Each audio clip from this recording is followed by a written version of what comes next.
What's up, Cut 7 Play? Coach Chris here with Y7. Today I want to talk about jumping. So why do we jump at Cut 7? Well, we do program jumping into our training because it's another form of strength training, and it's a safer way of strength training in a lot of instances. And I'll explain. So you might hear us call it plyometrics. So like a plyo push-up is an exercise that you'll see written down on our boards. And all that is a push-up to a jump. It's nice set up push-up, clap, and catch yourself, all right? So you can do that through a lower body exercise, squat, jump. All that is a strength exercise without the load. So if I had a dumbbell in my hands and I was gonna do a squat, it's a loaded exercise, okay? Come down into the squat, nice and low, top of the thighs parallel to the ground, push off the heels, abs and glutes brace at the top. Let's say I had this weight in my hands and I'm coming down, gravity's pulling me down, and as I go up, all of a sudden, magically, the dumbbell disappears.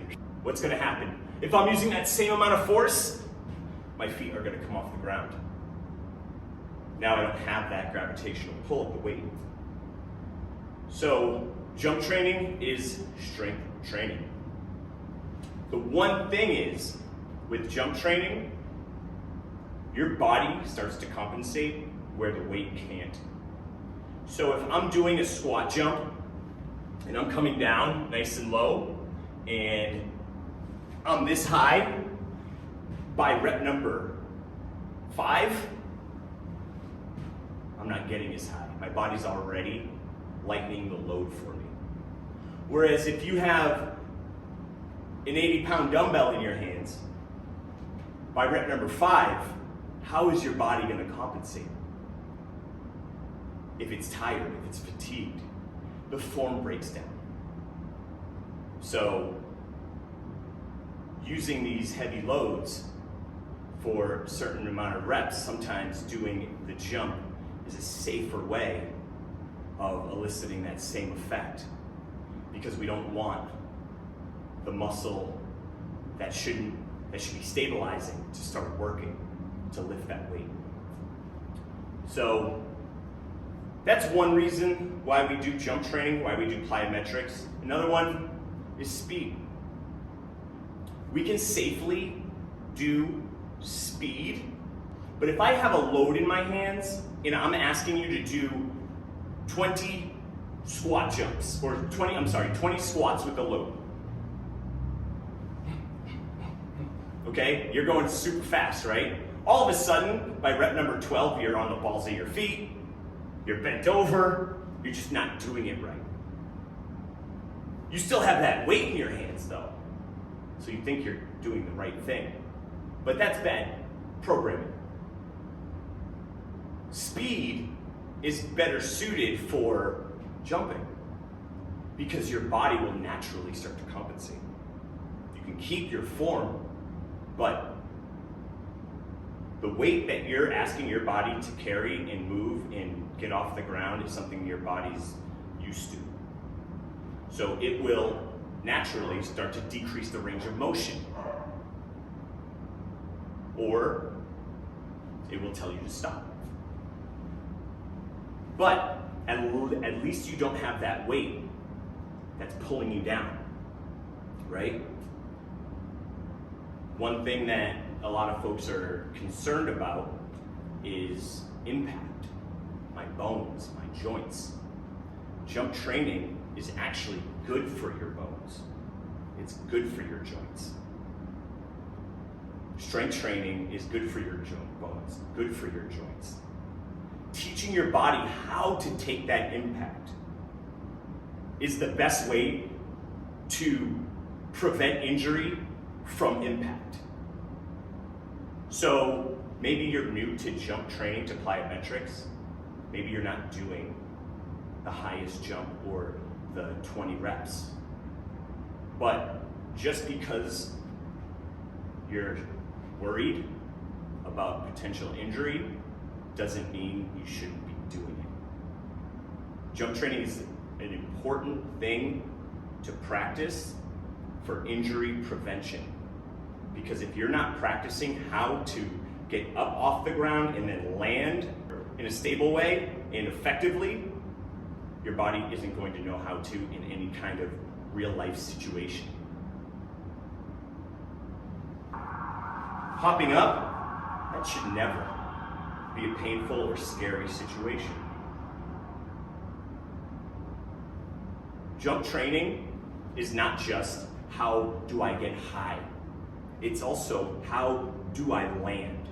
It's more importantly the deceleration of the movement, not the up, but the down.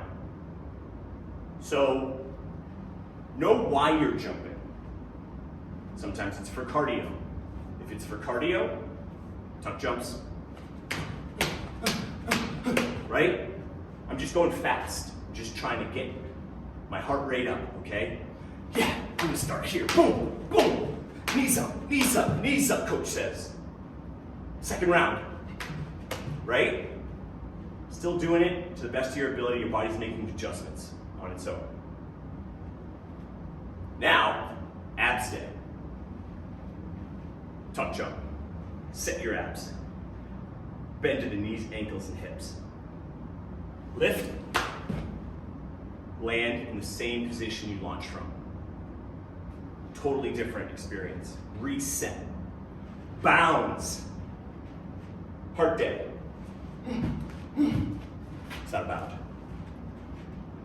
Hamstrings. Deadlift position. Hips back. Watch. Land, reset. Know why. What day is it of the week? It's leg day. My squat jumps are a reset. Each rep is its own individual entity. Cardio day, boom, boom, boom, boom, boom, boom, right? So we do the strength training version to prepare you for the cardio version. We teach you how so you can do it fast. We want this to turn into a instinct. We don't want you to have to think about how to land. So you see bound resets. You see 10 squat jumps. You see a box jump, and the coach is telling you that because you're landing your box jump down here, the box is too high, and you have to land in the same position that you launched from. That form and technique is meant to support you through the of cardio. My body's just reacting, okay? So speed is one thing. Power and explosiveness, those are another thing. So know which day of the week we are doing those jumps. And if it is the strength day, why are you going so fast? If it is the cardio day, great job, get your knees up. And then all of a sudden your knees are 10 times lower, but coach isn't saying anything.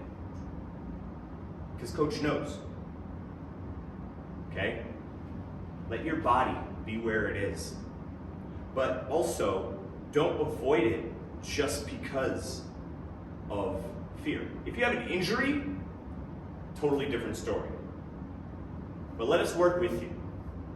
Let us give you an alternative exercise that you can do to set you up for success and help support that injury. So, jumping is one of my favorite things in the world to do. My daughters too.